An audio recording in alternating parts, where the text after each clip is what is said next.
बिस्मिल्लाहिर्रहमानिर्रहीम। हजूर नबी करीम अलैहिस्सलाम ने हज़रत सलमा को हज़रत अली की तरफ भेजा। उनकी आंख दुख रही थी। हजूर नबी करीम अलैहिस्सलाम ने फरमाया, मैं झंडा ऐसे आदमी को दूंगा जो अल्लाह और उसके रसूल से मोहब्बत रखता होगा। हज़रत सलमा कहते हैं कि मैं हज़रत अली वजहुल करीम को पकड़कर आप अलैहिस्सलाम की खिदमत में ले आया।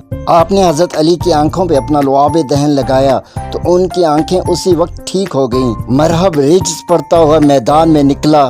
हज़रत अली ने यूं जवाब दिया कि मैं वो हूँ कि मेरी माँ ने मेरा नाम हैदर रखा है, उस शेर की तरह जंगलों में जो डरावनी सूरत में होता है।